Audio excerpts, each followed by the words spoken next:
Larry, once again, welcome to our one of our programs on the Funnel Radio Network. Well, thank you, Jim. Thanks for having me back. Well, we're going to talk today about the sales enablement. You got me going when, and I've heard the phrase, but I started looking into it after you mentioned it on the CRM show, and I really find that it's much deeper than even I had imagined. Now, what is your definition of sales enablement? Well, are you referring to sales enablement or marketing enablement? Marketing enablement, excuse me. Okay. Well, too many enablements here.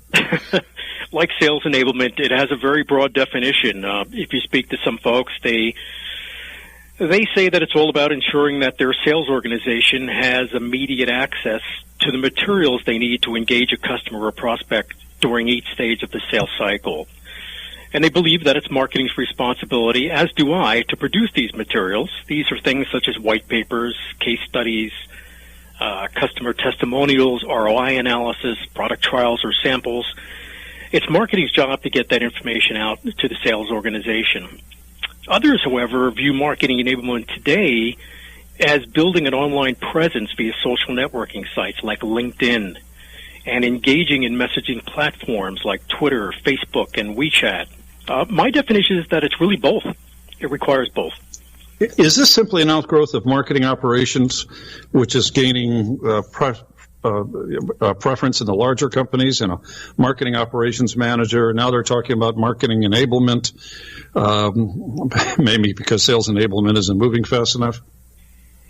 Well, I'd say yes, it's clearly an outgrowth of marketing operations.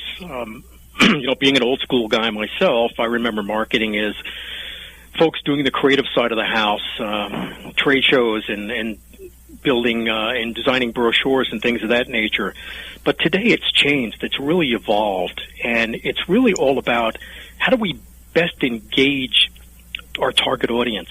What is the vehicle to get to these people? Maybe it's Twitter, maybe it's Facebook, maybe it's videos or maybe mobile advertising.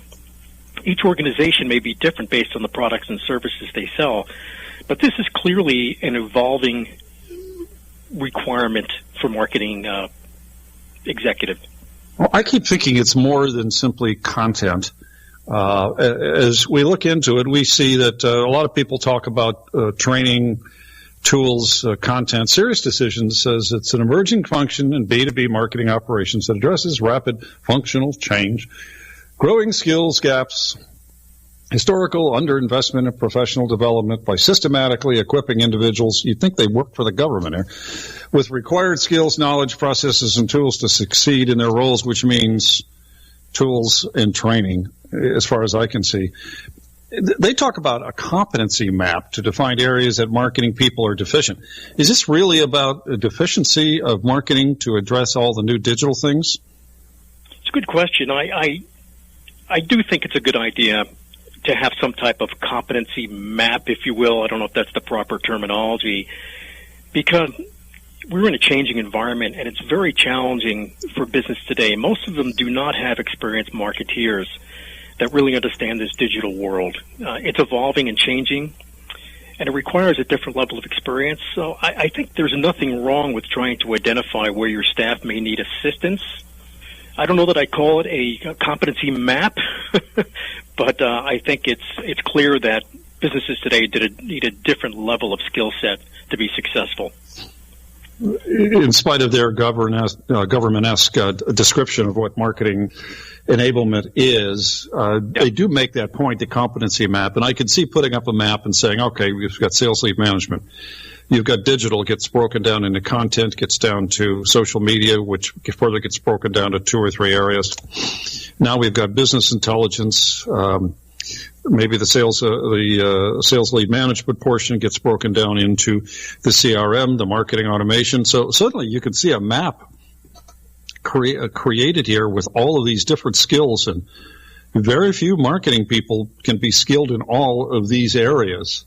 Maybe getting back to the tool side of the business, because it is complicated. What tools do you think are required for marketing enablement? Well, I speak from the CRM software side, and when there are people out there that are saying there are dozens and dozens of tools to enable marketing enablement, On the CRM side, there are things such as online chat, tracking of website activities of customers and prospects, and the ability to identify real-time visitor alerts so you can interact directly with them. We've incorporated tools within our CRM solution that basically enable people to act on the data captured in the system. Things such as predictive lead scoring. Based on criteria we know, we can predict if this is a qualified lead or qualified opportunity or maybe a tire kicker. So you're not waiting for the salesperson to predict it based on their limited information they enter into it. You're looking at this at a different perspective. That's correct. Yes. And then using real-time sales analytics, searchable archive for sales collateral, so that if you're on the telephone with a prospect and they've asked, do you have any experience in my particular industry, you can respond and say, yes, let me just quickly email you some of our testimonials and work we've done in your industry, sir. Those are the ways to engage customers quickly and efficiently. What are these elements for the predictive lead scoring portion of your program? We don't always get into the actual products here, but we can't help avoid it here. This makes good sense. What do you use? Can you give us a little more detail what's used for this predictive lead scoring? Sure. We use a series of questions that are designed by the actual customer themselves, or competing alternatives. In other words, why are they looking at our product and services, and what are their competing alternatives? Do they have a budget in place at this particular time? What has been their pattern of purchases in the past, either from us or other companies in this particular industry? Do we have the decision makers engaged in this process, or are we talking to a scout who might be doing some research or gathering information? The objective is the system will calculate all this information and feedback that, based on everything you've put in, we think that this is a highly qualified opportunity that we should be spending valuable time with, or no, we'd like to potentially put this on a drip marketing campaign where we don't spend personal time because it's not a qualified opportunity, but we want to keep it in the pipeline and consistently send mailers and documents and information to these people until they finally become real serious and ready to move forward. Isn't this just another form of the IBM's BANT, B-A-N-T-E, a budget-oriented time frame? Yeah, I guess you could say that. It's a tool we've incorporated in our specific product that we use as a differentiator between other CRM solutions. And you've got a lot of IBM experience. Didn't I read someplace on your profile that they've been a big supporter of you in the past? Yes, we actually private labeled our program years and years ago to IBM. They resold it under a private label agreement. So we had a lot of experience working with IBM and supporting the actual product for IBM. Okay, that's just a little bit of a side. Where does accountability come into the marketing enablement? And Paul, you can jump in any time, and Paul's telling me we got 3 minutes before we have to take a break here, but where does this accountability come in? Well, I think that the challenge we're finding right now with smaller businesses that we work with, not mom and pops, but companies between $10 and $200 million, they need to first assess their own skill set internally. And then we say, hey, you need to get together with sales and create common goals for the business. What are our objectives for the year? What skills do we need to get these objectives met? What tools do we need? And how are we going to achieve this together? And then these people need to be held accountable for the success or failure of the program throughout the year. So it's really, you named three things, but number two was really the number one was what's the objectives? What do we need to get everybody together with sales to support where you want to go? And then how do we hold ourselves accountable? So you're talking about accountable for the implementation of the marketing programs, which are really based on the sales forecasts for the coming year, especially for lead generation, which takes up a major part of the budgets. I was talking to somebody the other day. They said, gee, in fact, it's going to be on CRM radio later today, Alan Gannett, and he talked about how social media is next year, they're expecting it to take up 20% of the average budget. And let's face it, most people buy social media expertise out today because their inside staff it's very hard to get somebody inside that can go ahead and have that knowledge. And what have you. But social media isn't the easiest thing. There's only a few programs out there that can actually give you some ROI for social media.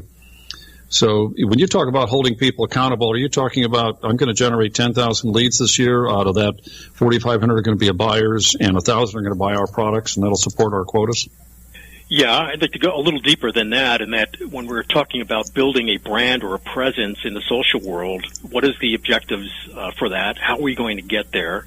How are we going to measure our success in those programs? In addition to just generating leads and sales opportunities, what have we done to build brand visibility for the organization? Okay. We're getting a little closer here to my understanding. We've been speaking with Larry Koretsky. We're digging into this marketing enablement name, the phrase, and whether it's tools, whether it's training, how it supports sales. When we come back, we're going to dig a little bit deeper and approach it from the sales standpoint, what they seem to think. Paul, over to you.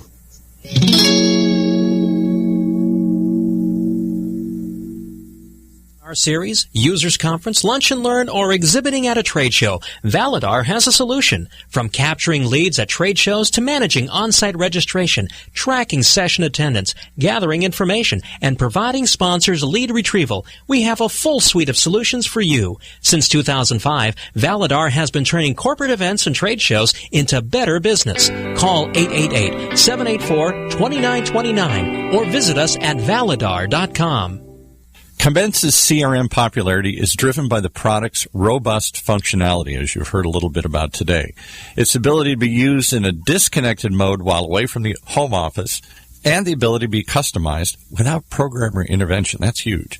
This uniqueness caught the attention of industry giants like IBM, Compaq Computer, and AT&T, all of whom sold the Commence product under private label agreement for a long time. Commence is now used in 35 industries in 22 countries around the world. To learn how your salespeople can enjoy the power and effectiveness of Commence's CRM program, it's pretty simple.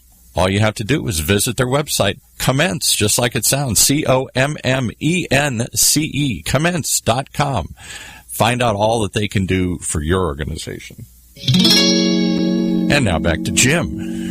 Hey, Jim, can I ask a question? Sure. I'm sitting here with my mouth open listening to this whole thing. You keep saying jump in, and I don't even know how to wrap my head around everything that you guys are talking about here, because I'm like you guys, an old-school marketeer. I come from the world where the creative came first, the brochures, the ads. That's what drove everything else. Now it seems like marketers are being asked to be more than just creative people. They're asked to be data analysts. They're asked to be social media conversationalists. They're creating content. They're carrying on conversations. And as you guys are talking about, now they're lead scorers. I'd be curious to know what your guest thinks. What is the key skill or skill sets of a modern marketer? Larry, you're on the spot. I mean, it used to be you found creative people and they came up with something. Now more and more they seem to be more data analysts, and then on top of that, they got to score leads, create content, carry conversations. It seems like you're asking them to wear lots of hats. Well, Paul, your statement was absolutely correct. Like you, I remember the days of creative, which was doing the brochures and different marketing programs, generating events and trade shows. But that's all changed. The marketing enablement today, the reason why it's becoming such a big topic is that the older marketing programs that we're used to using, they don't work anymore. It's a different world. So I think, even my own organization here, we outsource a lot of marketing areas like people have done. Typically, people will outsource public relations because they don't have the internal staff to do it. Today, people are outsourcing search engine optimization programs so they can build visibility. But they're starting to become a level of expert to where people are experts in marketing using Facebook or marketing using LinkedIn.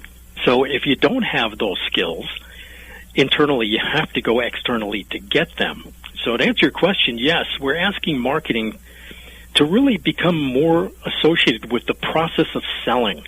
How do we target and get in front of the right customers so we have a better opportunity to win that business? And today, mobile's a big part of it. Advertising on mobile devices, advertising on Facebook and LinkedIn.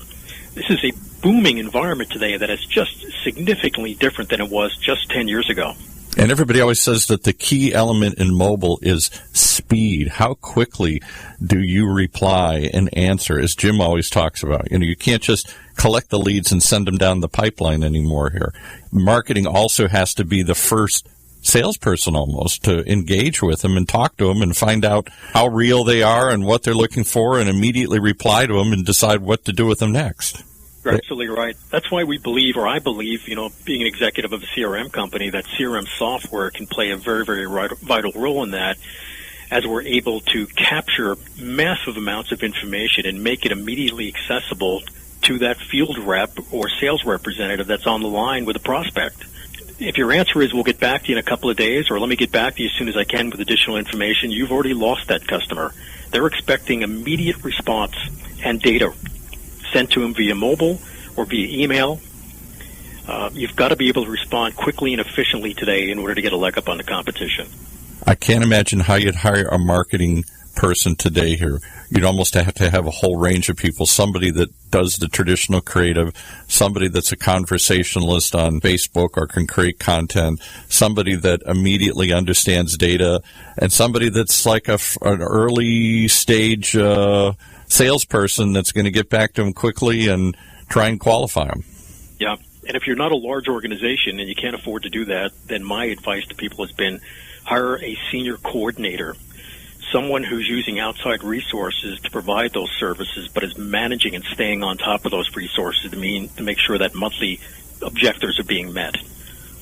What is it, 95% of all the companies are under 100 employees? And Larry and I were talking earlier today before the program about how some of the smaller companies are at such a disadvantage because they've got a marketing manager, they've got an events manager, but when they're going up against some of the big guys, those big guys have got a marketing operations department, and they've got a dozen people handling all these different specialties. And the smaller companies don't have the budgets, and they don't have the hiring budgets, and the ability to apply all these programs to compete with the big guys. So I guess you have to hire it done outside based on what you said earlier today, Larry, the objectives and the need to get together with sales and then hold everybody accountable. Now, we gripe that salespeople need training on the CRM system. It implies from Sirius and some of these other companies that marketing people are just as guilty and not understanding the tools at their disposal, including the CRM system. What do you think? I think they're absolutely right. We've seen that as well. Once again, it's a challenge. The smaller companies cannot afford to hire people with the skill sets that have the level of experience they need to be successful. And, I always told people if you put a hammer in the hands of a bad carpenter, he's going to do a horrible job. So the tools can be terrific, but if the person behind it doesn't really know how to take advantage of it and use it properly, the program fails. So we see that in sales enablement.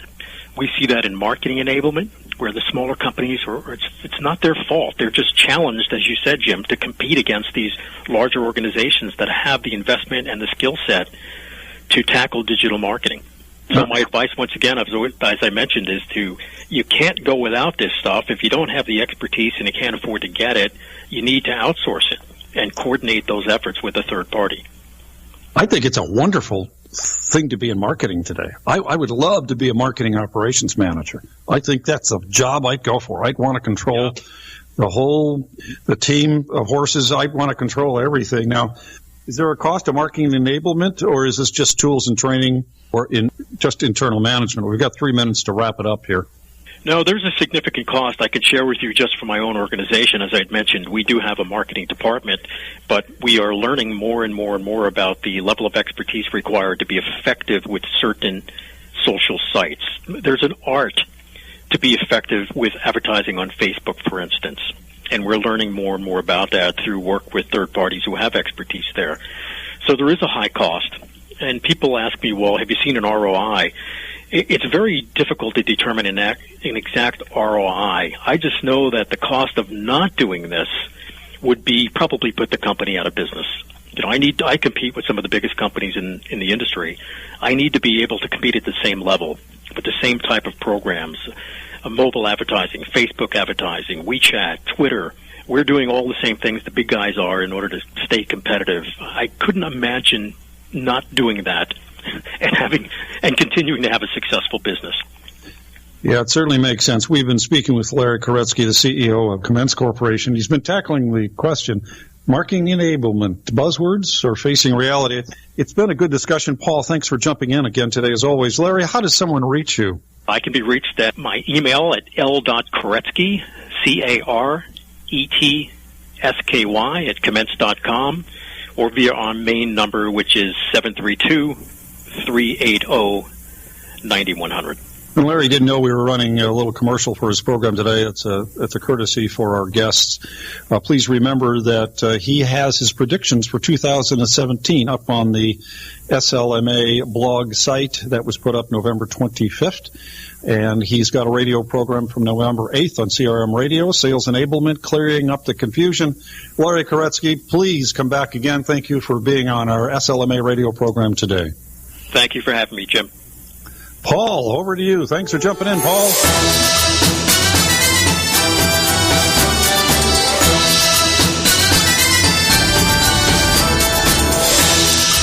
Once again, you've been listening to SLMA Radio, brought to you on behalf of the thousands and thousands of members of the Sales Lead Management Association. If it has to do with sales lead management or sales lead marketing, it probably starts here with the SLMA Radio Show. Part of the growing list of business programs for at-work listeners like you on the Funnel Radio channel.